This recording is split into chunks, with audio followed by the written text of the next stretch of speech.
Hello there and welcome. I'm so glad you found your way here tonight. Perhaps the day has been a little too loud, or perhaps your thoughts have been circling in gentle, restless loops, looking for somewhere soft to land. If that's the case, then you are in exactly the right place. Tonight, we're going to drift through one of the quietest and most fascinating landscapes a person can explore, not a forest, not a distant sea, not a field under moonlight, but the hidden terrain of personality and behavior. The ways people lean toward one another or pull away. The way habits gather like little footpaths through the mind. The way a passing mood can spread from one face to another, almost like candlelight. The way your inner world and everyone else's is never fixed, never fully simple, and never without wonder. So before we go any further, let yourself settle. You might loosen your shoulders just a little.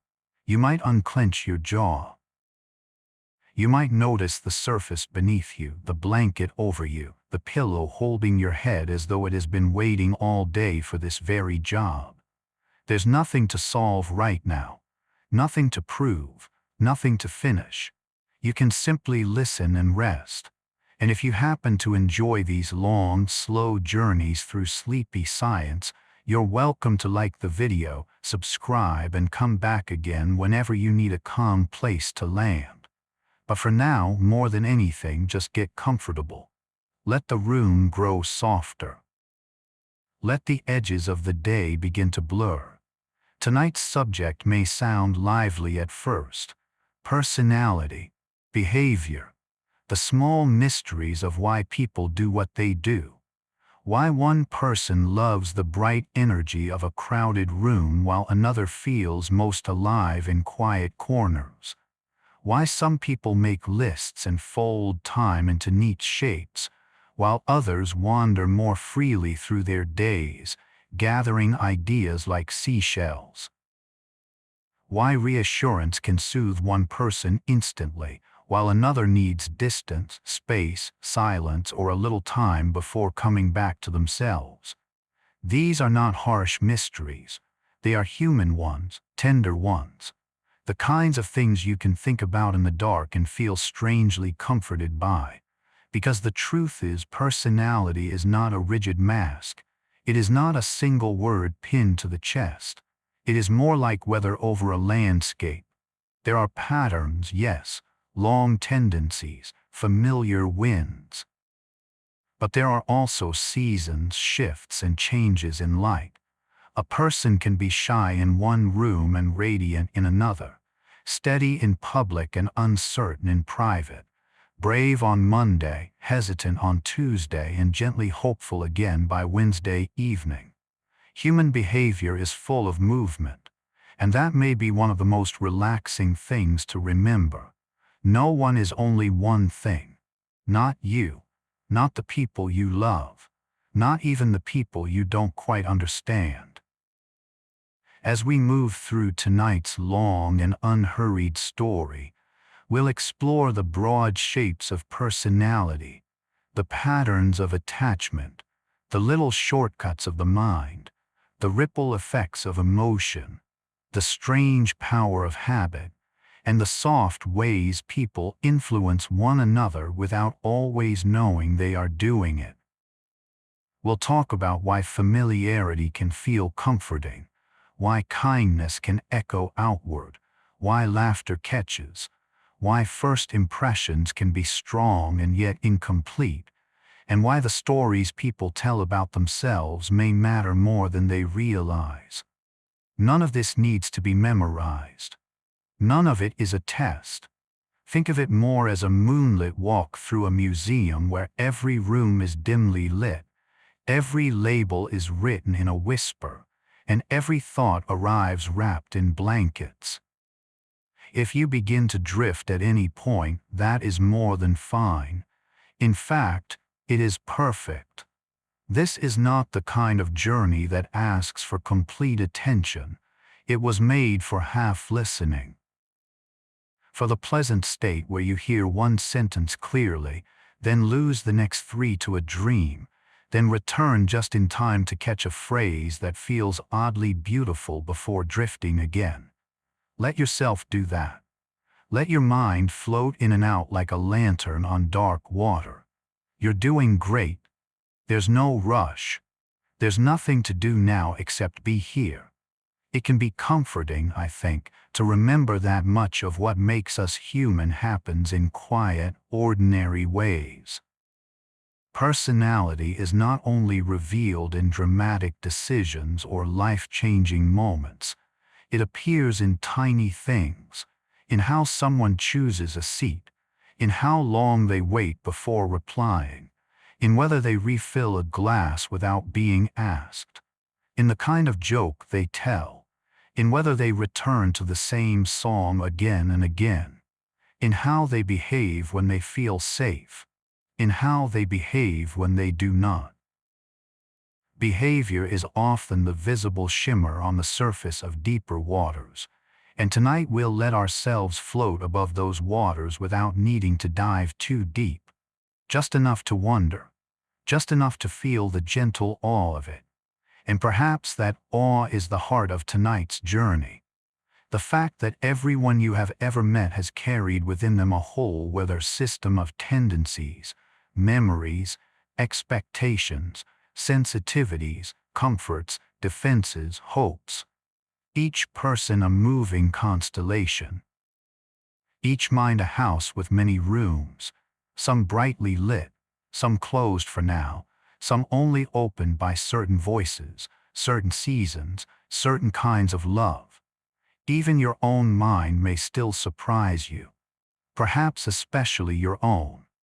The version of you that answers emails is not exactly the same as the version that stares at rain on a window. The version of you in a supermarket line is not exactly the same as the version of you at 2 a.m., remembering something tender from years ago. And still, across all of those versions, there is a thread, a style of being, a recognizable music. So tonight we'll follow that music. We'll listen for the soft notes of curiosity, caution, warmth, imagination, sensitivity, order, spontaneity, closeness, distance, and change. We'll notice how behavior can sometimes be chosen, sometimes cued, sometimes copied, and sometimes simply carried along by the currents around us. We'll notice how people long to belong, how they often protect themselves in patterned ways, and how much of daily life may be shaped by forces that are so ordinary they almost become invisible. The good news is that invisibility can be peaceful. You do not need to see every mechanism clearly to feel soothed by the pattern it makes.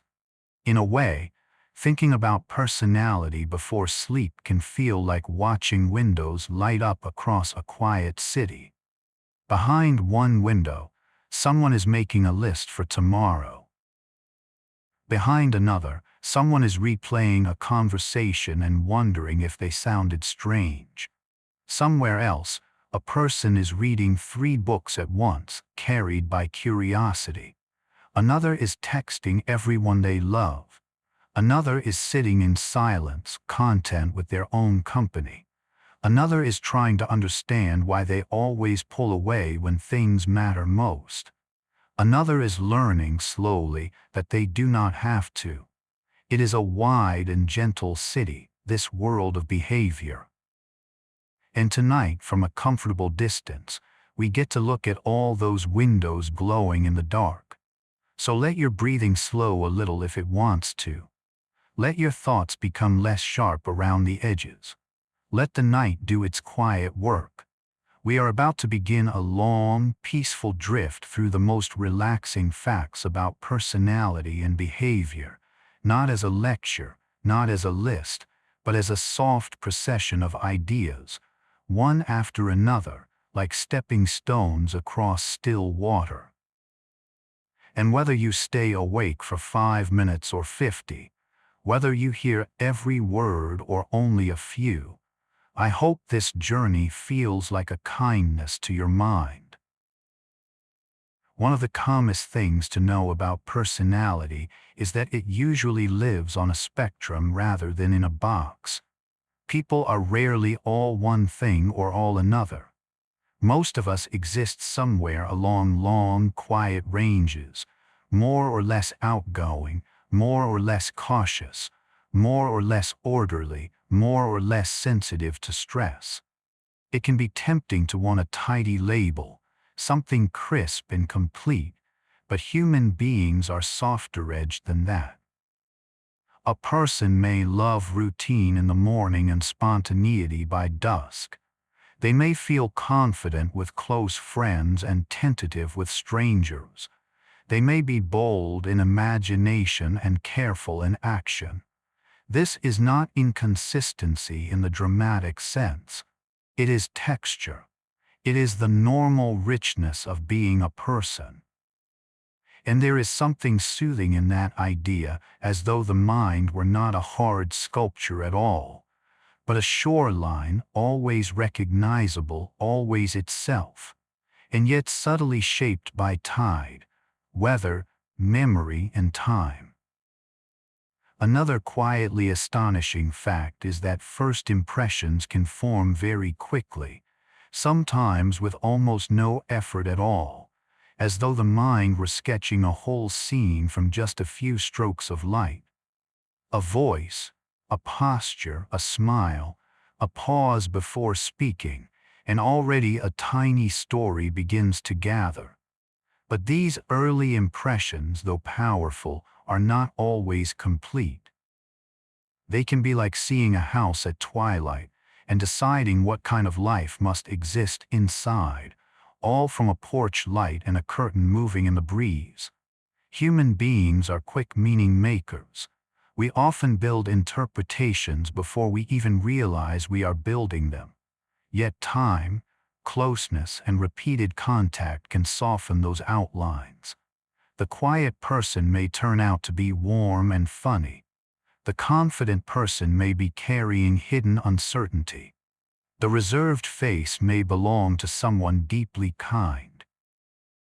This can be a comfort, especially at night, to remember that people are often larger than their first appearance, and that understanding usually unfolds slowly, like eyes adjusting to the dark.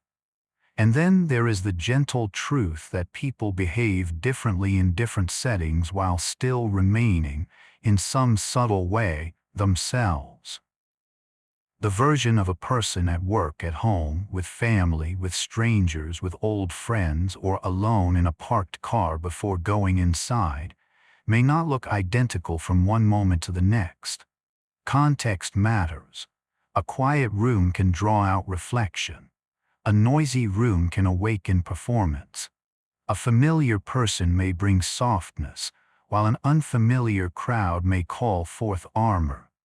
Yet beneath those shifts, many people keep certain steady tendencies, certain recurring ways of moving through the world. This means that behavior is shaped by both the inner pattern and the outer weather. Not just who you are, but where you are. Not just temperament, but timing. Not just personality, but setting. There is no need to force these things apart too sharply. Human behavior is often a collaboration between the self and the situation, a duet rather than a solo. One of the most misunderstood traits in all of personality is the difference between introversion and extroversion. It is often treated as though one side means loving people and the other means avoiding them, but the reality may be gentler and more interesting than that. Many quiet people care deeply about others and enjoy closeness, but they may prefer it in smaller doses, quieter settings, or more meaningful forms. Many outgoing people are not shallow or noisy by default. They may simply feel energized by contact, movement, and the lively exchange of the outer world. In that sense, the distinction may have less to do with affection and more to do with stimulation.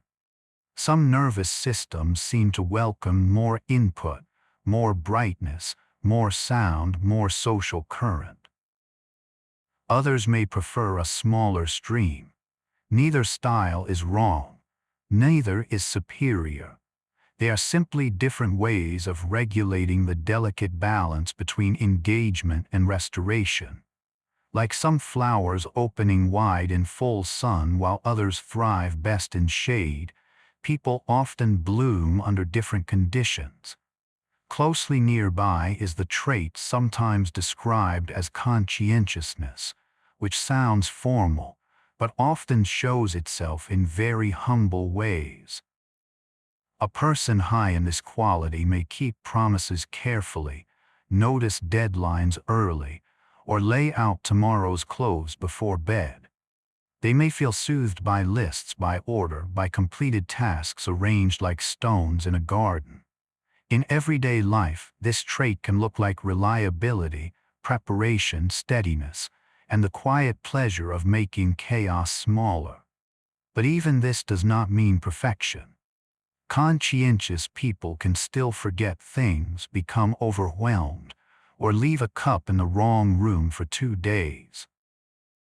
It simply means they often lean toward structure and responsibility more than toward looseness and drift.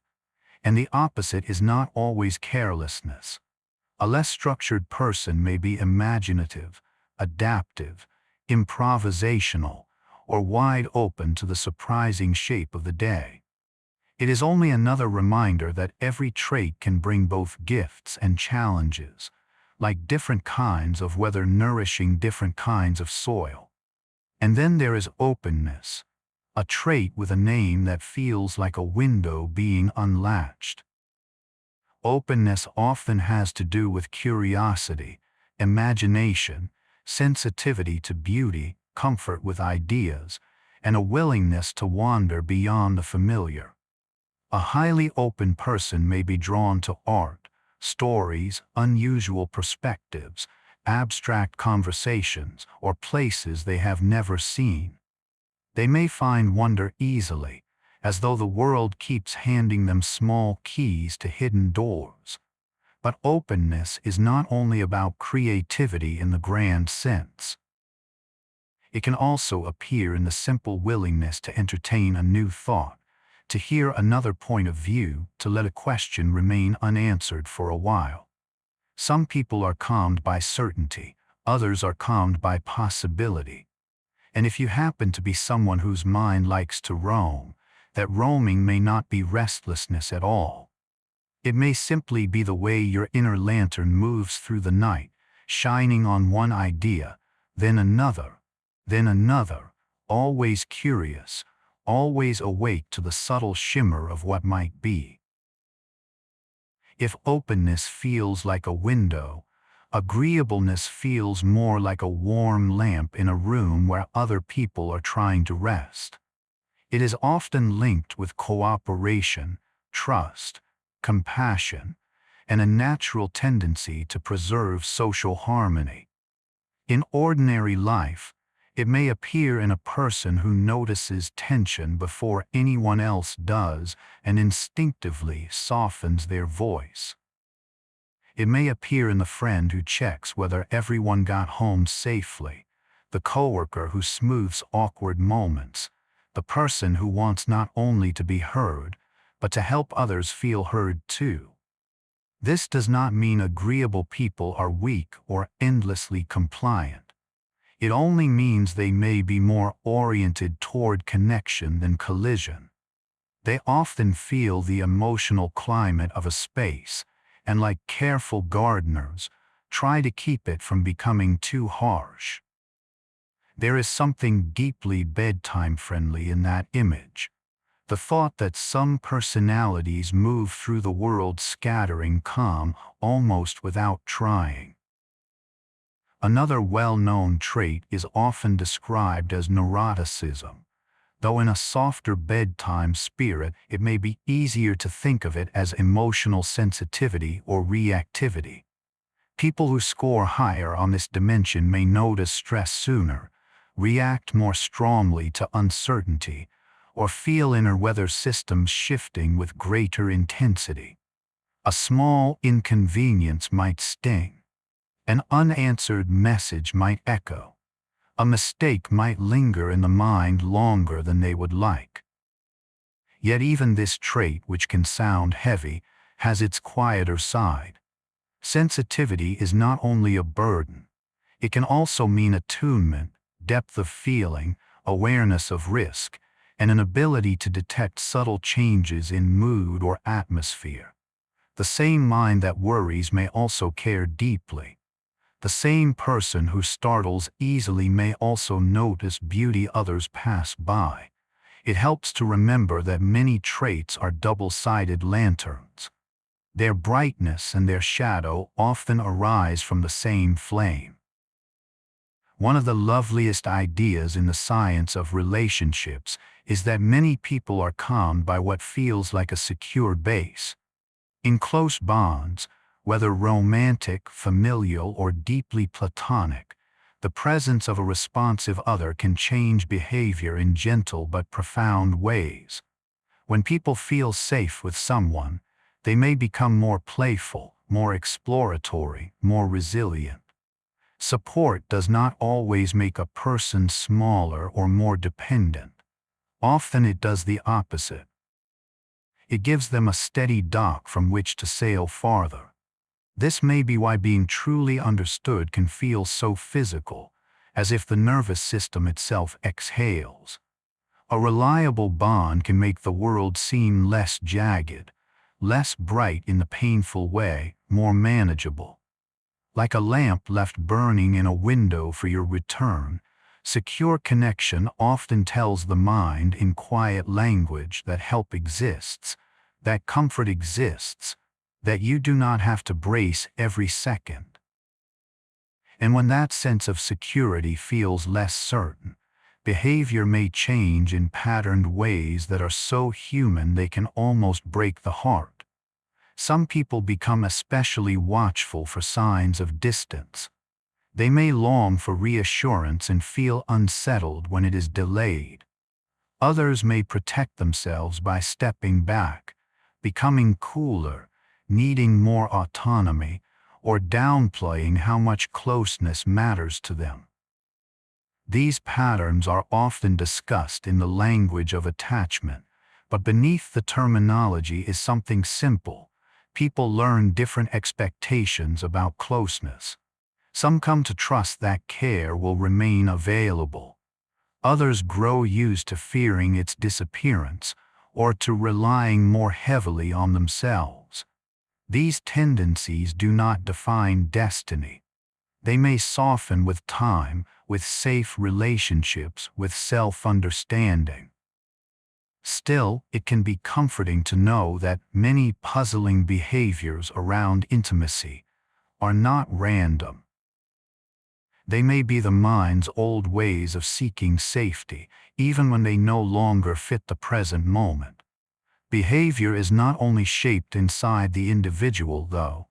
It can also move quietly between people like warmth spreading through a room. Moods in particular may be surprisingly contagious. A tense face can tighten the atmosphere. A genuine laugh can loosen it. Calm can travel. So can fear. This is not magic, though at night it may sound like it. It is simply that human beings are deeply social creatures, constantly reading one another for cues, often below conscious awareness. In a crowd, one person's anxiety can ripple outward. In a family, one person's steadiness can do the same. The emotional tone around us may shape how we feel more than we notice in the moment, which is why some rooms feel heavy and others feel soft. It is also why choosing gentle company, when possible, can matter so much. People are not sealed containers. We are more like instruments in the same air, vibrating a little in response to one another. And very close to this is the tender habit of mirroring. People often mimic the expressions, postures, gestures, and rhythms of those they feel close to, sometimes without the faintest idea they are doing it.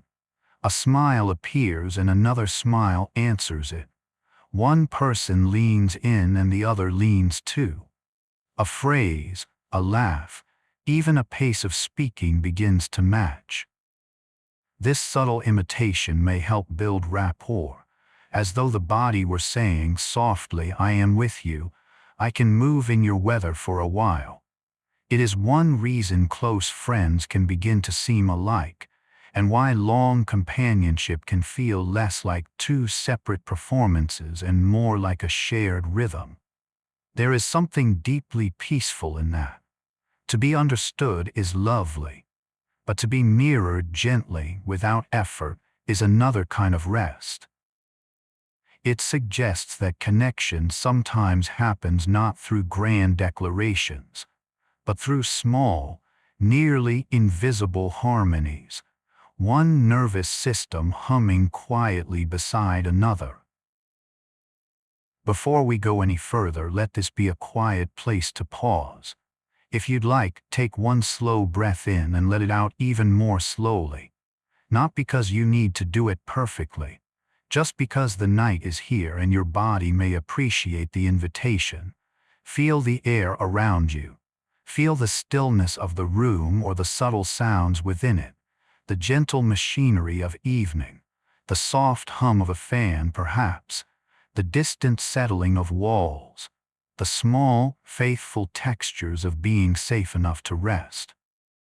So far, we've been wandering through the broad shapes of personality, the different ways people meet the world, reach for connection, protect themselves, and influence each other without meaning to. And maybe all of this can be held very lightly. You do not need to sort yourself into any category tonight. You do not need to understand every person you have ever known. You can simply listen and drift. There's something reassuring in remembering that behavior is not random, but it is not rigid either. People are patterned, yes, but they are also changing. Softly, continually, quietly. You're doing great. There's no rush.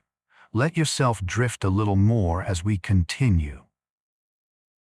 A wonderfully grounding fact about behavior is that much of daily life may run on habit more than on active decision. People often like to imagine themselves making each choice fresh, like a painter selecting every color one by one. But in ordinary life, the mind is usually more economical than that. It builds routines. It repeats well-worn actions. It reaches for the same mug, takes the same corner on a walk, checks the same app in the same idle moments, says the same phrase when a call ends. Habit is not a flaw in human design. It is one of the ways the brain conserves energy, allowing countless small acts to happen without needing a full meeting of the inner council every time. There can be comfort in this. It means that life is not held together only by willpower. It is also held together by repetition, by familiar grooves, by actions that know the way home even when the conscious mind is tired. Because of that, the environment around a person can shape behavior more than people sometimes assume. A bowl of fruit on the counter may be noticed and eaten. A book left by the bed may be opened. A buzzing phone within reach may call attention like a tiny mechanical bird. A hallway with warm light may invite lingering. A cluttered desk may quietly drain focus before any work begins. People often talk about discipline as though it happens in a vacuum, but behavior is frequently cued by what is visible, easy, nearby, or expected. The setting itself becomes a kind of silent partner in the dance. This can be oddly soothing to remember, because it means change does not always require heroic effort. Sometimes it begins by moving one object, opening one window, placing one reminder where tired eyes will find it. The world around us is always speaking to behavior, usually in whispers. Another soft but useful truth is that procrastination may not always be laziness in disguise. Often it seems to have more to do with emotion than with effort. People may delay tasks not because they are incapable, but because the task stirs discomfort, boredom, fear of failure, perfectionism, uncertainty, or the vague heaviness of beginning. The mind, seeking immediate relief, wanders toward something easier, brighter, less demanding. In that sense, procrastination can act like a short-term shelter built against an unpleasant feeling. The trouble, of course, is that the shelter is flimsy and the weather usually waits outside. But there is compassion in understanding this pattern. It means the delay is often not a moral defect. It may simply be an attempt, however imperfect, to regulate emotion. And once that is understood, the path forward can become gentler. Smaller steps, softer expectations. A beginning so tiny it barely startles the mind. In a similar way, self-control can be helped by reducing friction rather than by relying on constant inner struggle. People sometimes imagine discipline as a dramatic showdown between desire and duty, but in everyday life it may work better as design than as battle. If the desired behavior is easy, visible, and already prepared, it is more likely to happen. If the unwanted behavior is buried under a little inconvenience, it may fade simply because the path toward it no longer lies smooth and bright. This is wonderfully ordinary. Fill a water bottle in advance, and drinking water becomes easier.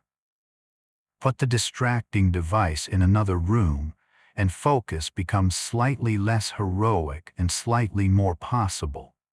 Human beings are responsive creatures. We often follow the path of least resistance, not because we are weak, but because we are efficient in the oldest animal sense. There is no shame in arranging life to make good choices feel lighter. The mind also has a charming tendency to assume that others are more like us than they may actually be. This is sometimes described as a kind of false consensus, the quiet belief that our own views, habits, or preferences are widely shared. If we dislike small talk, we may imagine everyone secretly does. If we love routine, we may assume others find it equally comforting. If we worry constantly, we may think worry is the background music of every mind. This assumption can be comforting because it makes the world feel familiar, but it can also blur the differences that make people so interesting. It is as though each person, carrying their own lantern, accidentally assumes the whole landscape is lit the same way. Remembering that other minds may be arranged very differently can bring patience. The trait that feels obvious to you may be rare to someone else. The fear that follows you may barely visit another person at all. And hand in hand with that is another common mental shortcut. People often explain their own behavior through circumstance, while explaining other people's behavior through character. If we snap at someone, we may think, "I'm tired, I'm stressed, it's been a long day." But if someone else snaps at us, we may decide they're rude, impatient, difficult. This tendency can happen so quietly that it feels almost natural, like a reflex. We know the weather inside our own minds after all, but see only the surface of other people. We know the reasons for our lateness, our silence, our distraction, our clumsy moment. Their actions, by contrast, arrive without backstage context. The sleepy comfort hidden in this fact is that many small conflicts may not be as personal as they seem. Other people, too, are moving through hidden weather. Other people, too, may be carrying long days, old worries, and invisible reasons we cannot see from the outside. The human mind can also be enchanted by what is sometimes called the halo effect, where one positive impression spills outward and colors everything else. A person who seems charming may also be assumed to be kind. Someone who looks polished may be granted more competence before they have done anything at all. An attractive face, a confident tone, a graceful gesture, and suddenly the mind begins hanging lanterns in all the other windows too. This does not happen because people are foolish. It may happen because the mind prefers coherence. It wants the story to make sense. If one part glows warmly, perhaps the rest must be warm as well. There is something almost dreamlike in this tendency, the way one bright feature can bathe an entire person in borrowed light. And once we know about it, perhaps we can hold our impressions a little more loosely, letting people reveal themselves more slowly, as moonlight reveals a landscape in pieces rather than all at once. Then there is the self-serving bias, a phrase that sounds sharper than the gentle bedtime truth behind it. People often credit themselves for successes and blame outside conditions for failures. If things go well, it can feel natural to think, "I worked hard, I earned that, I made good choices." If things go badly, the mind may whisper, "The situation was unfair, the timing was wrong, the circumstances were against me." This may sound unflattering at first, but it may also be a very human way of protecting self-esteem, a small inner cushion against the bruises of life. Most minds do not enjoy being their own harshest judge all the time. They bend a little toward self-preservation. The soothing thought here is not that people are always objective or always fair, but that many of the stories we tell ourselves are shaped by the ancient desire to remain intact. The self, like a sleeping animal, often curls around its own tenderness.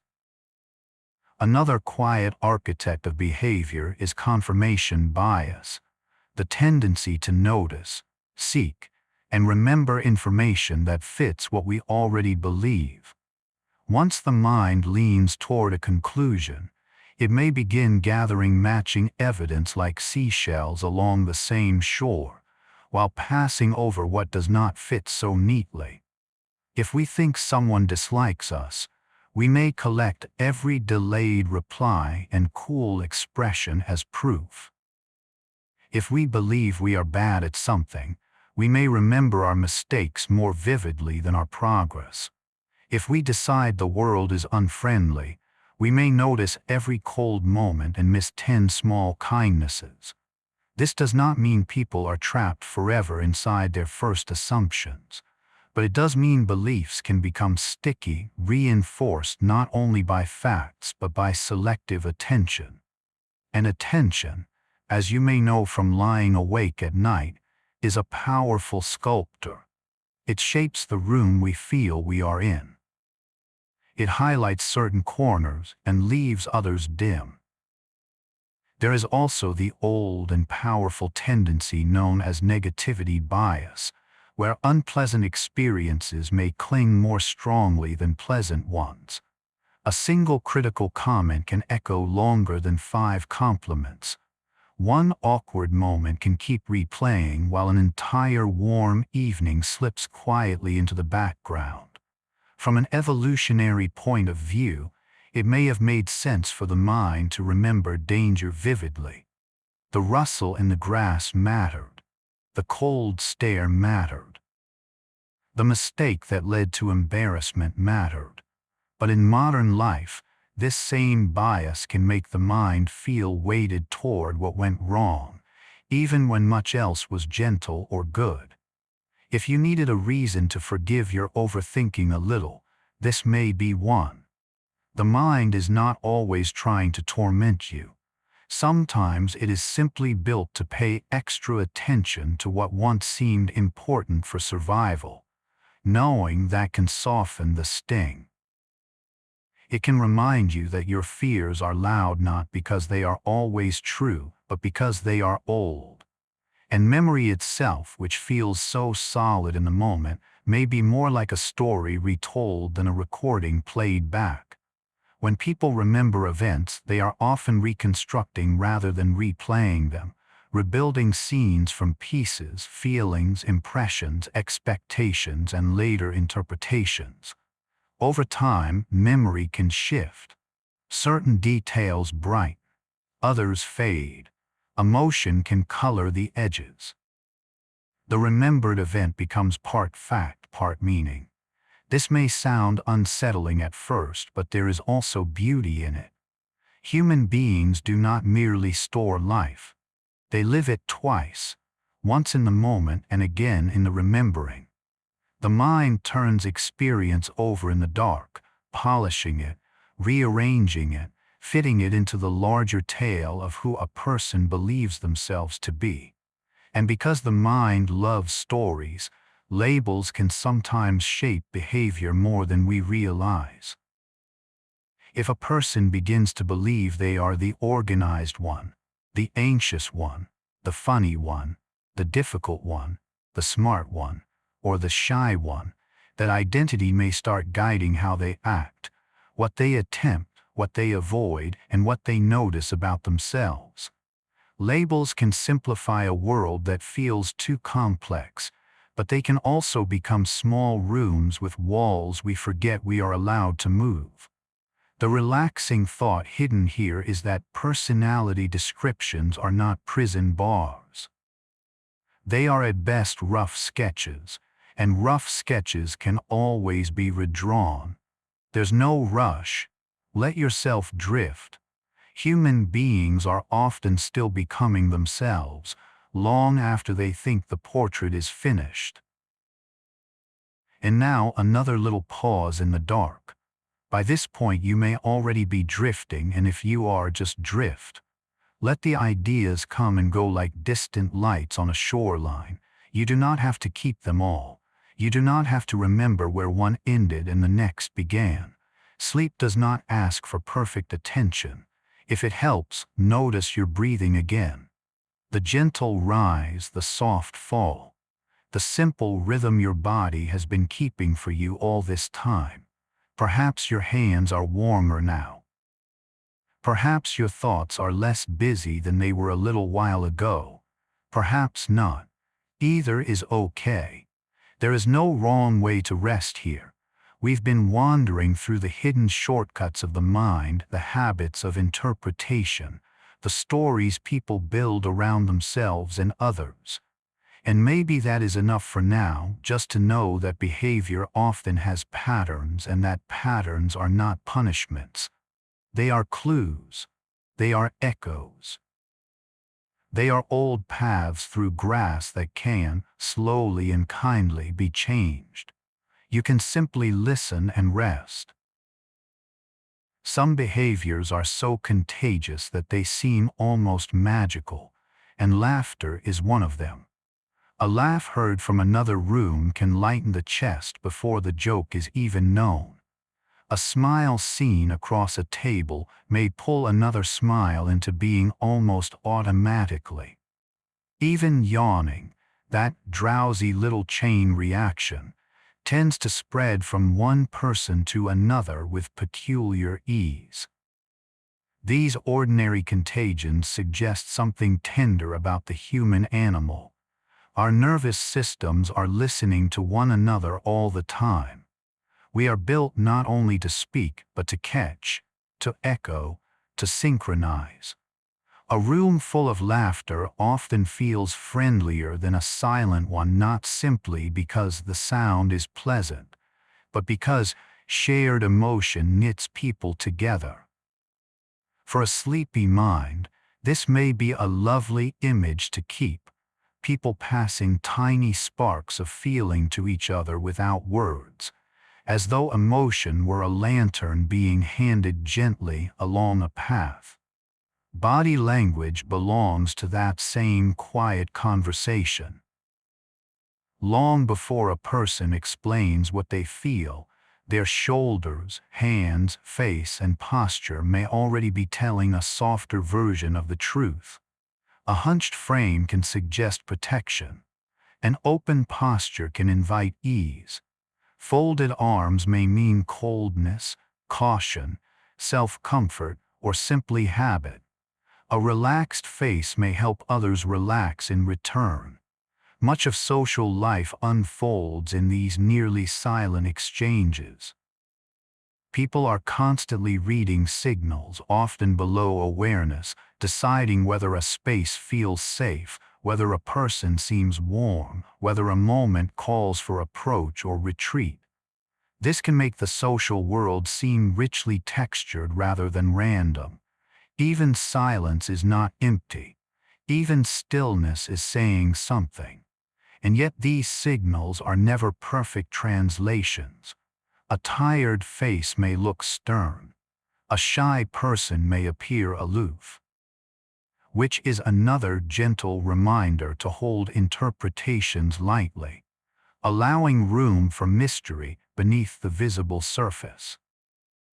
Human beings also seem deeply shaped by the longing to belong.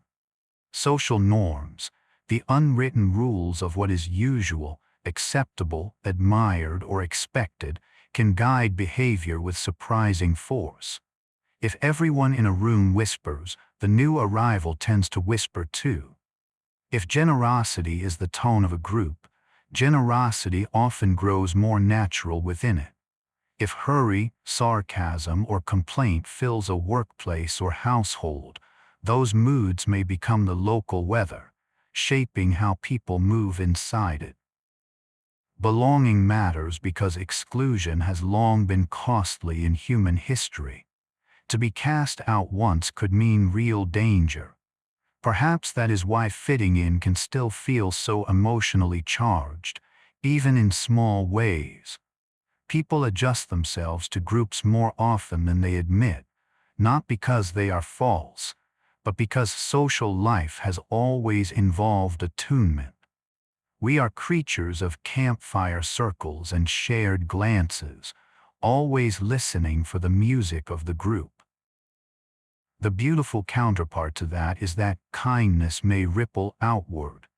A single considerate act can sometimes alter the emotional tone of a whole interaction, and that altered tone may continue beyond the original moment. A door held a calm response, a sincere thank you, a pause to listen. These gestures can change how the next conversation feels, and perhaps the next one after that. Behavior does not always end where it seems to end. It can travel. This is comforting because it means gentleness is not small simply because it is ordinary. In fact, the ordinary may be exactly where it does its best work. Kindness can lower defenses. It can interrupt suspicion. It can remind a nervous system that the world is not only sharp edges and hard surfaces. In that way, prosocial behavior may be less like a single pebble dropped in water and more like a long series of widening circles, each one subtler than the last. Another quietly transformative habit of mind is gratitude. When people pause to notice what is steady, nourishing, or unexpectedly good, their attention shifts. Not because life becomes perfect, but because the mind is briefly invited to widen its frame. A warm cup, a familiar voice, a bed at the end of a long day, a tree visible through a window. Gratitude does not require grand declarations. Often it is simply the art of not overlooking what is quietly supporting you. And because attention shapes experience, what the mind lingers on may influence mood and behavior. A grateful mind may become a little less rushed, a little less defended, a little more able to perceive abundance where it once saw only lack. This is not a command to force positivity. It is only a reminder that perception has weather, and gratitude can sometimes part the clouds just enough for one pale stripe of moonlight to fall across the floor. And then there is curiosity, one of the most gentle companions a mind can have. Curiosity does not demand certainty, it allows space.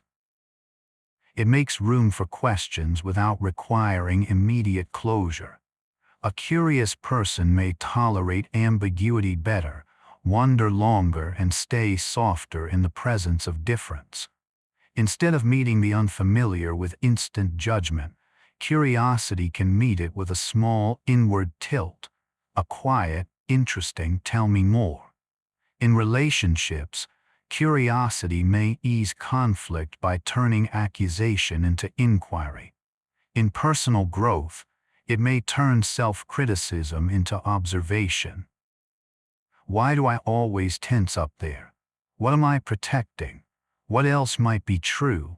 There is something very nighttime about curiosity. It does not flood the room with bright, interrogating light. It carries a lantern. It walks slowly. It accepts shadows. It is content to notice without forcing. And for a restless mind, that can be a wonderfully peaceful way to think. Familiarity has its own quiet magic in human behavior. People often grow fonder of what they encounter repeatedly, whether it is a song, a face, a phrase, a path, or a certain chair in a certain corner of a room. The known can become comforting simply through repeated contact. What was once neutral may begin to feel warm, not because it changed dramatically, but because it became woven into the texture of life. This may help explain why routines can soothe, why old neighborhoods can feel emotionally dense, why a voice heard often enough becomes home-like. The mind seems to relax around what it recognizes. Familiarity does not always breed indifference. Sometimes it breeds tenderness. It says, I know this shape, I know this rhythm, I have survived beside it before. And that tiny recognition may lower the internal alarm bells just enough for calm to enter. At the same time, too many choices can make the mind strangely tired. People often imagine freedom as endless options, but behavior can become less graceful when every small action requires selecting from a dazzling field of possibilities. Which shirt, which message, which task first, which route, which show, which plan, which future. Decision after decision can scatter mental energy like leaves in wind. This is one reason some people feel soothed by rituals, uniforms, meal routines, or repeated patterns. They are not necessarily afraid of freedom. They may simply be protecting attention. By narrowing certain everyday choices, the mind keeps more softness for what truly matters. It is a lovely thought, really, that simplicity can be an act of kindness toward oneself. Not a restriction, but a clearing. Not less life, but less static. Motivation, too, may respond beautifully to small victories. When people experience progress, even modest progress, they often become more willing to continue. A task broken into tiny visible steps can feel less like a mountain and more like a lantern-lit path. Check one box, and the next box feels closer. Wash one dish, and suddenly the sink no longer looks like a moral crisis. Read one page, and the book opens a little wider. Human beings may not be powered solely by grand visions. Often they are sustained by evidence that movement is happening. Tiny wins can change emotional weather. They tell the mind, softly, this is possible. We are already in motion.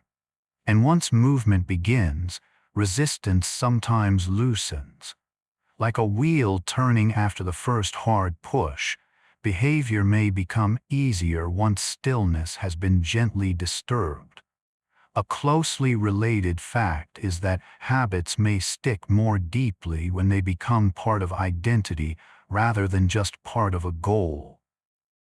A person who thinks, "I am trying to run," may feel different from a person who thinks, "I am someone who moves my body regularly." Someone saying, "I am trying to write," may falter in a different way than someone who quietly claims, "I am a writer," even if only in small stolen hours. Identity gives repetition a home. It gathers separate actions into a story about who a person is becoming. Of course, this can work in the opposite direction too. If someone clings too tightly to a limiting identity, behavior may shrink around it. But in its gentler form, identity-based change can feel grounding. Each small act becomes not just an isolated effort, but a vote cast for a self the person wants to inhabit more fully. Another soothing truth is that sleep, rest, and simple physical states may shape how personality appears from day to day. A tired person may seem more irritable, less patient, more sensitive, less playful, or more withdrawn than they would feel after proper rest. Hunger can shorten tempers. Illness can dim warmth. Overstimulation can make an easygoing person seem abrupt. This matters because it reminds us that what looks like character is sometimes condition. Not every sharp moment reveals deep truth. Sometimes the body is simply overtaxed. This can inspire mercy, both toward ourselves and others. Maybe not every mood deserves a grand interpretation. Maybe some of them are just signals from a system asking for quiet, nourishment, or sleep. Underneath the day's rougher edges, the deeper self may still be there, waiting with remarkable patience to be met again when the body feels safer. And perhaps one of the most relaxing facts of all is that people are usually more complicated than any personality test, category, or tidy type description can capture. Such systems can be interesting. They can offer language, patterns, mirrors, little moments of recognition. But no chart can contain the full living weather of a person. No four letters, no score, no profile can fully describe the way someone sounds when they are relieved, or how they become when they fall in love, or how they behave after grief, or what happens to their humor when they finally feel safe. Human beings overflow summary. There is peace in that. It means you do not have to fit perfectly into a description for your experience to be real. You can remain spacious, contradictory, still unfolding. The portrait is always unfinished, and that unfinishedness is not failure. It is life. Let's slow down again for a moment.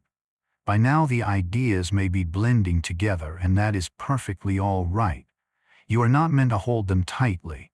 Let them blur at the edges. Let them soften into feeling. The night understands soft focus. Perhaps imagine, just for a breath, that all these facts about behavior are like little lanterns floating on dark water. Some drift close enough to light your hands. Others move farther away, becoming only warm dots in the distance.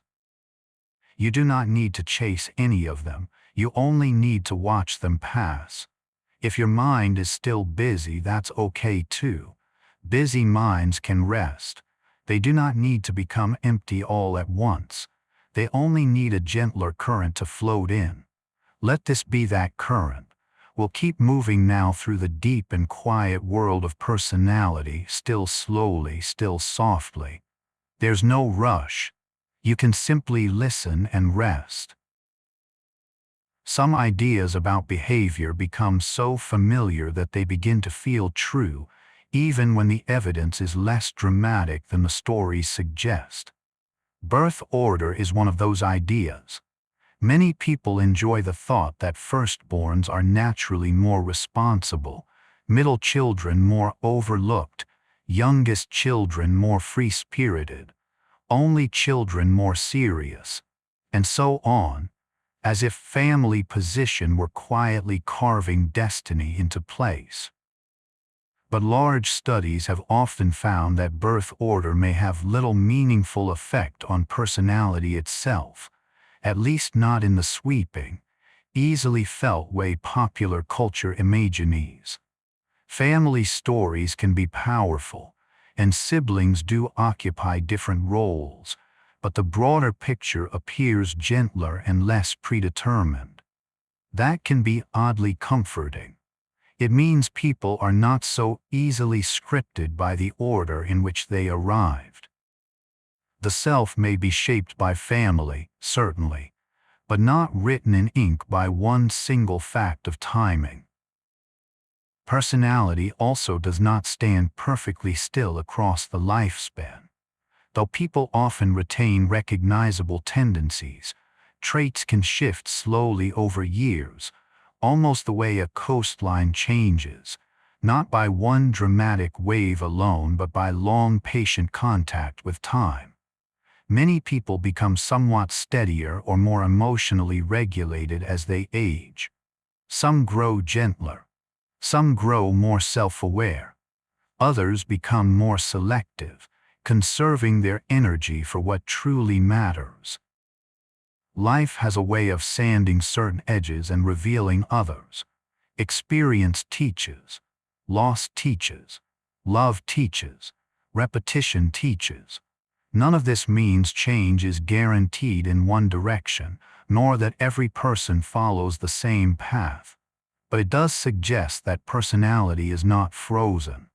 The person you were at 18 may still be visible inside you, like a faint earlier sketch beneath the paint, but they are not the only version of you that exists now. And life events themselves can reshape behavior in subtle ways. A secure friendship may make someone less guarded. A painful betrayal may make them more cautious for a time.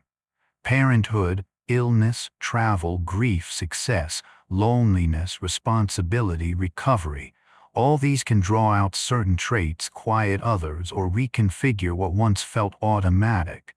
People are porous to experience. The self is not merely expressed through life.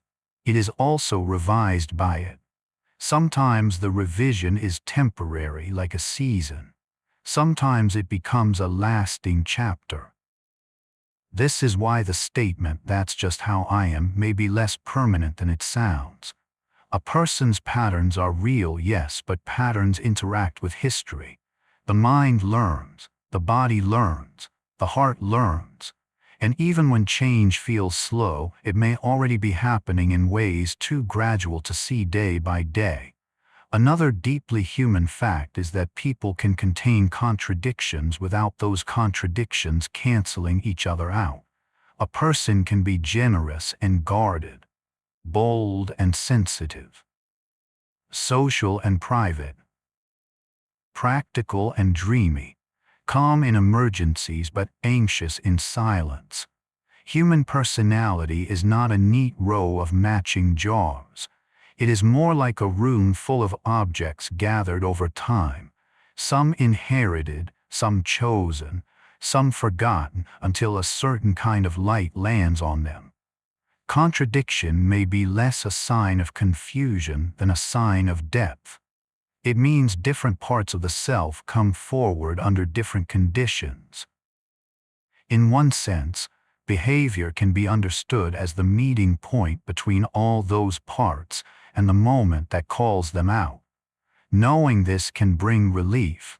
You do not have to be perfectly consistent to be real. Coherence in a human life is often looser and softer than that.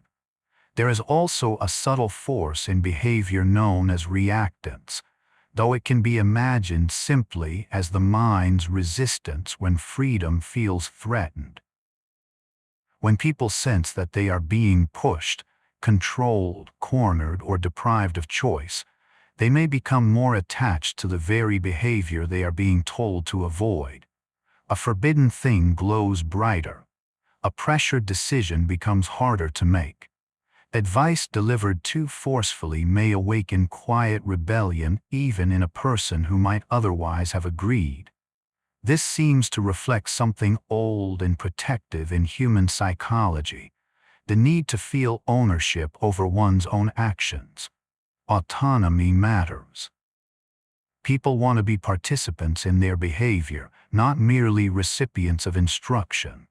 Which is why gentleness, invitation, and room to choose can sometimes accomplish what force cannot. The mind often opens better when it does not feel trapped. And perhaps because of that, one of the most regulating experiences a person can have is to feel accurately seen, not flattered, not analyzed into dust, just known with some calm degree of truth.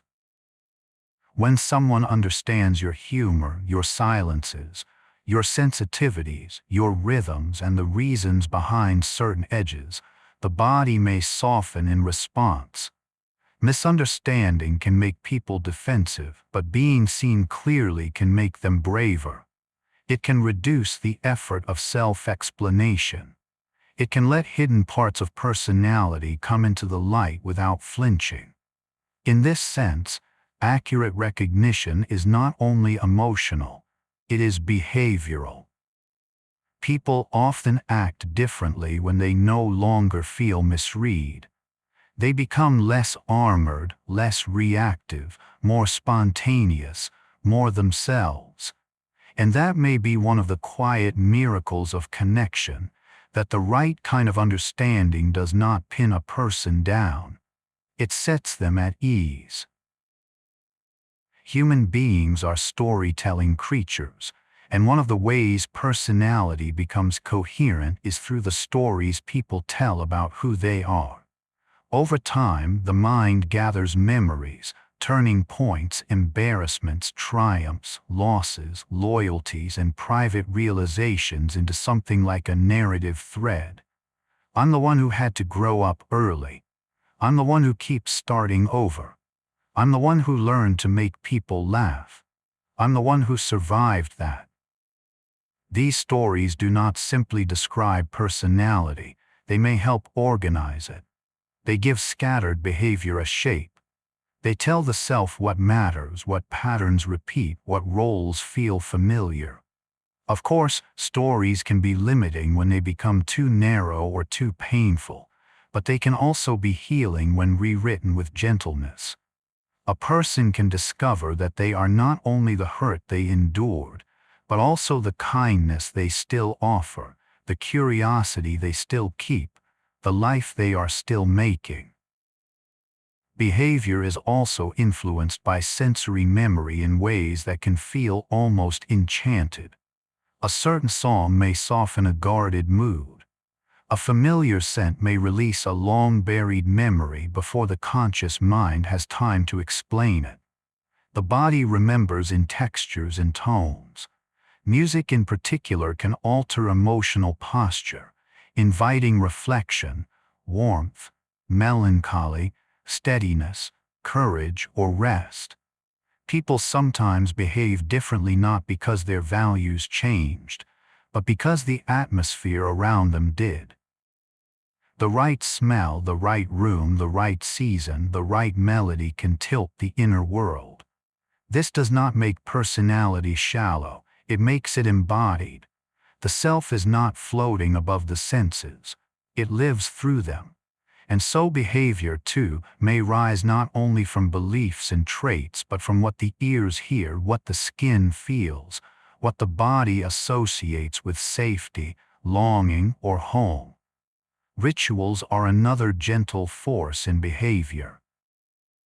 Across cultures and throughout ordinary life, people repeat small, meaningful actions to steady themselves through uncertainty. A morning coffee prepared the same way, a phrase said before sleep, a walk after dinner, candles lit on certain evenings. shoes lined up by the door, music before beginning work. These rituals may seem simple from the outside, but inwardly they can create continuity, identity, and calm. They tell the nervous system that some things are known even when others are not. A ritual is like a handrail in dim light. You do not have to grip it hard. It is simply there. Personality often wraps itself around such rituals, not because the person is inflexible, but because repeated acts can become anchors. They turn abstract values into visible behavior. They make life feel inhabited. Social behavior also changes across cultures and contexts, which means even something as seemingly universal as eye contact can carry different meanings depending on where and with whom it occurs. In some settings, direct gaze may suggest confidence, honesty, and engagement. In others, too much of it may feel intense, disrespectful, or intrusive. The same behavior can mean comfort in one place and discomfort in another. This is a beautiful reminder that personality never exists in a vacuum.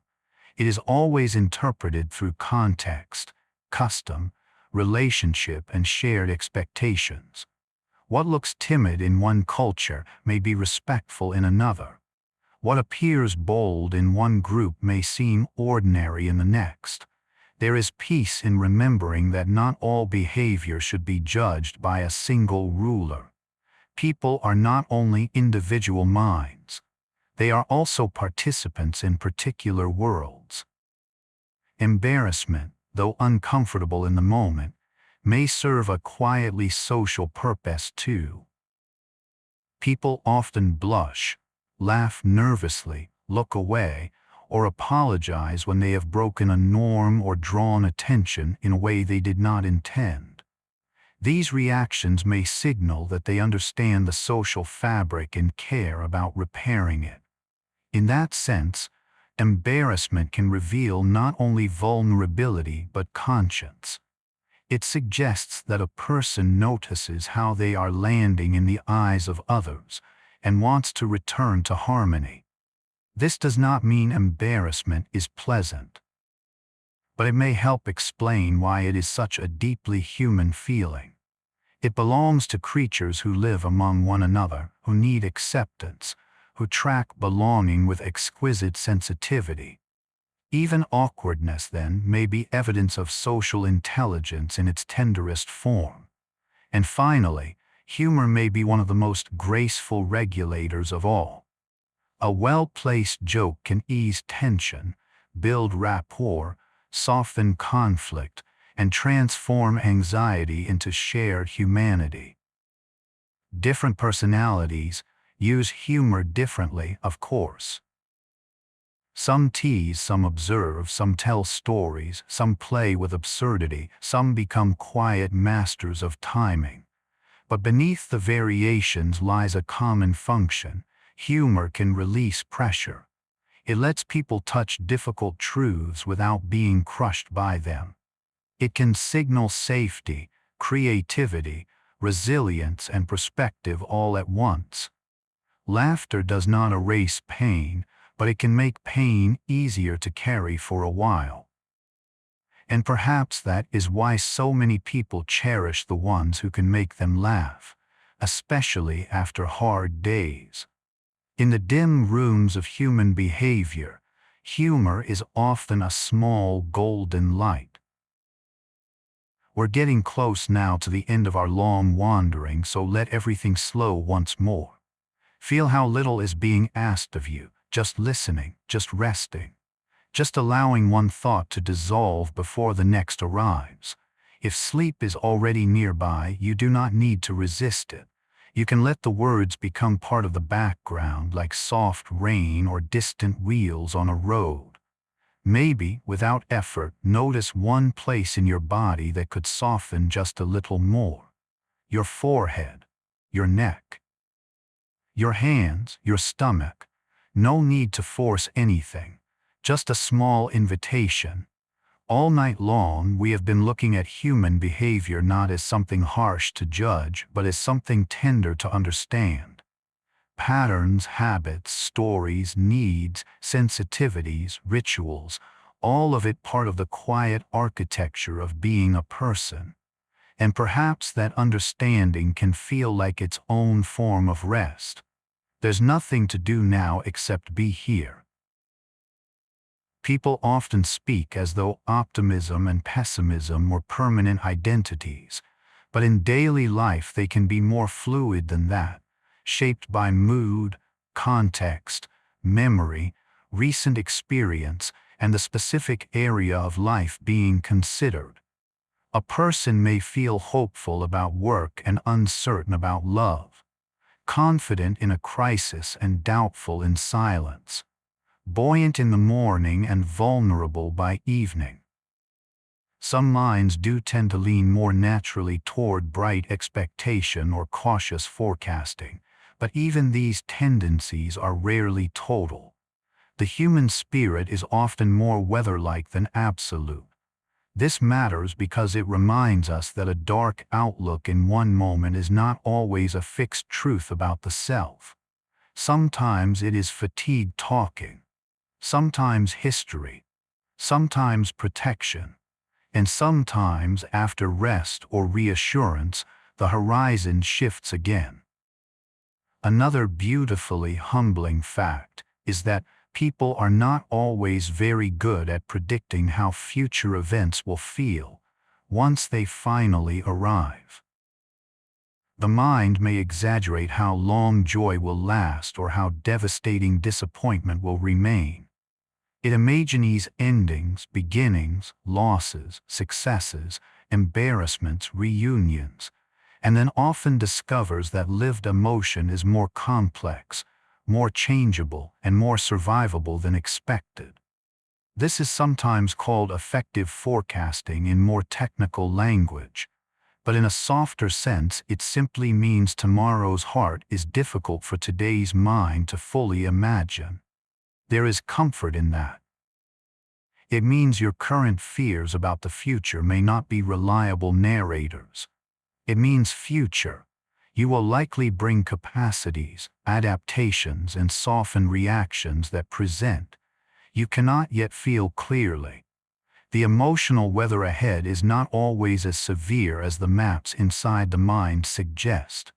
Generosity, too, may reward the giver in subtle ways. Many people report feeling warmer, calmer, or more connected after offering help, sharing resources, or acting with kindness. This does not make altruism selfish. It simply suggests that prosocial behavior and emotional well-being may be more entwined than they first appear. The human animal seems built to derive a certain nourishment from giving, especially when the giving feels meaningful rather than forced. A favor, a thoughtful message, a piece of advice, a listening ear, a meal, a ride home. These actions may strengthen the bonds that help communities function, while also reminding the giver that they belong to something larger than their own worries. In a time when many people feel isolated, this is a tender fact to remember. Helping can be connective medicine. One small way minds reassure one another that they are not alone in the dark. And yet solitude has its own place in healthy behavior as well. Many people need intervals of quiet to regulate their thoughts, restore energy, metabolize emotion, or hear themselves clearly again. Solitude is not the same as loneliness. Loneliness is usually marked by painful disconnection, while solitude may offer relief, spaciousness, and freedom from performance. Some personalities seek it more eagerly than others, but almost everyone needs some form of retreat. Just as fields require seasons of lying fallow, minds may need periods with less input, less response, less social brightness. The balance between connection and solitude is one of the delicate arts of being human. Too much isolation may ache. Too much stimulation may overwhelm. Somewhere between them lies the rhythm each person slowly learns, the amount of togetherness and aloneness under which they can best bloom. Attention itself may be one of the deepest hidden drivers of behavior. What a person notices, rehearses, returns to, and keeps in mental view can gradually shape mood, identity, and action. Attend repeatedly to threat, and the body may become vigilant. Attend to possibility, and behavior may expand. Attend to criticism, and self-protection may grow. Attend to beauty, and the nervous system may loosen. This is not to say attention alone controls life, but it does seem to act like sunlight in a garden, helping certain tendencies grow where it falls most often. Which makes bedtime a lovely moment to remember that attention can be guided gently without violence, toward a breath, toward a blanket, toward a soothing voice, toward the fact that you are here now and safe enough in this moment to rest. And finally, perhaps the most relaxing fact of all is that personality is not a sealed container inside a person, but an ongoing conversation between inner tendencies and the world outside. A person meets circumstances, relationships, memories, opportunities, losses, cultures, routines, rooms, and seasons. And out of that meeting, behavior emerges again and again, familiar yet never entirely identical. The self is not a statue hidden within marble waiting to be uncovered once and for all. It is something more alive than that. A pattern, yes, but a responsive one. A melody, but one that changes with the instruments around it. This means you are not trapped by every habit you have had, nor defined forever by every fear, nor reducible to every quiz result, every old label, every moment someone misunderstood you. You are a living pattern, a changing weather, a conversation still unfolding.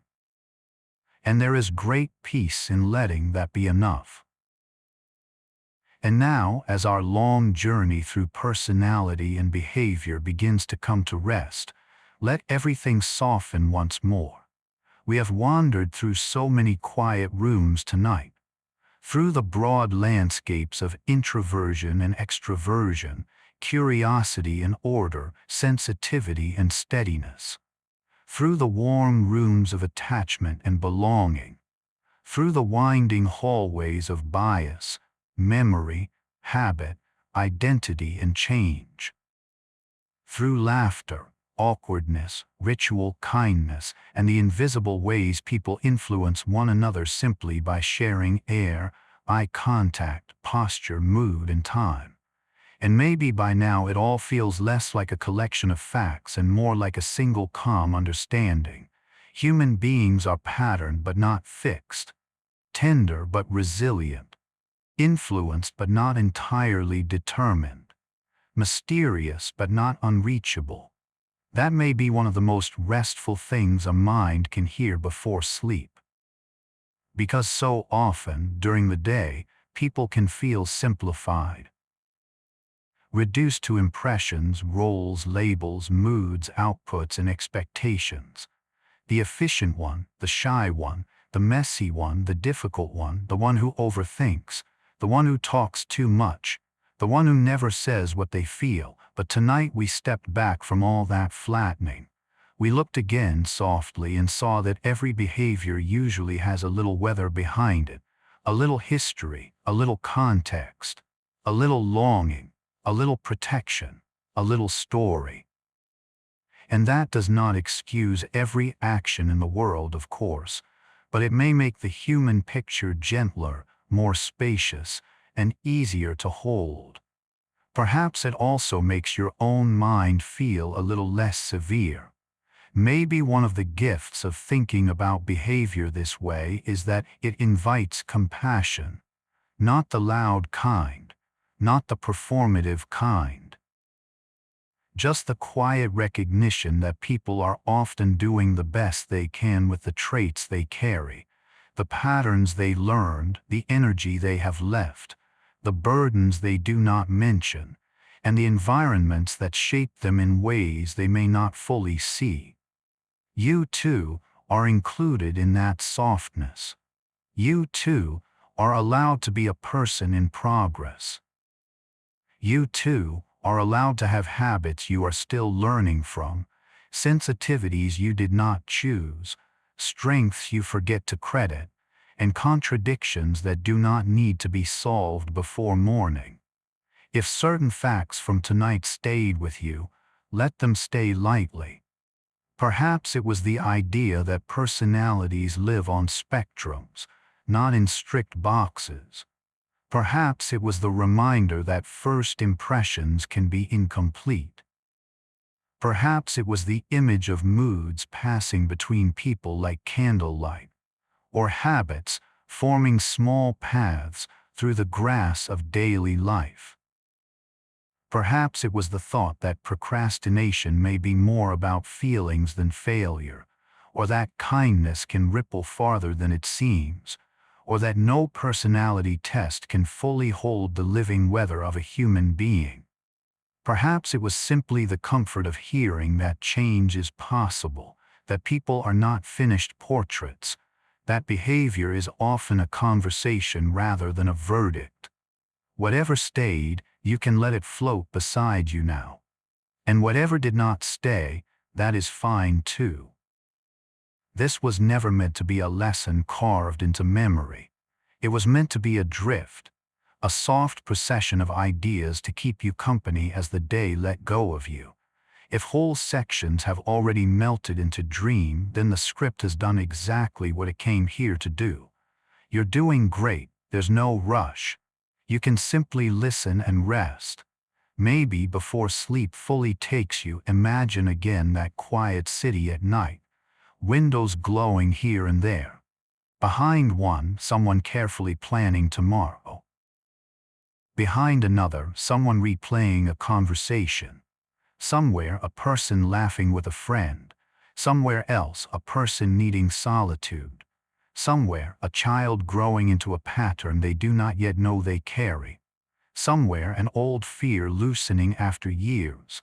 Somewhere, a person becoming kinder because someone was kind first. Somewhere, someone finally understanding a part of themselves they used to judge. And in one of those windows is you, resting now, held inside your own changing and unfinished life. You do not need to define yourself tonight. You do not need to understand every pattern. You do not need to fix every habit or decode every feeling. The night is not asking that of you. It is only asking that you be here for this breath, and then the next, and then perhaps none at all, because sleep has already come and carried you beyond the reach of words. If you are still awake and you enjoyed this slow journey, you're always welcome to return another night, and if it feels natural, to like the video or subscribe so there will be more long and gentle places to land. But even that can wait. Rest comes first. Always rest comes first.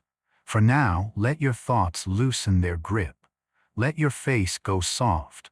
Let your shoulders be heavy. Let the mattress hold what you no longer need to carry. Let your mind become a darker, quieter lake with fewer ripples each moment. And if a thought arrives, let it pass like a small boat crossing far away. If a memory arrives, let it dim at the edges. If a worry arrives, let it sit down somewhere at a distance where it can wait until morning if it still matters then. There is nothing to do now except be here. Nothing to solve, nothing to chase, nothing to become before sleep takes you. You have already done enough for one day. And somewhere beneath all your patterns, all your habits, all your shifting moods and old stories, there is the simple fact of your existence, quiet and worthy and real. Not because you performed well, not because you were understood perfectly, not because you optimized your behavior or mastered your personality, just because you are here, breathing, resting, human. So let the last image of tonight be a gentle one, a dark sky, a few patient stars, a wide calm sea. And on that sea, your thoughts drifting farther apart until they are only soft lights on the water and then smaller lights and then almost nothing at all. Thank you for being here. Sleep well, drift gently, and let the night be kind to you.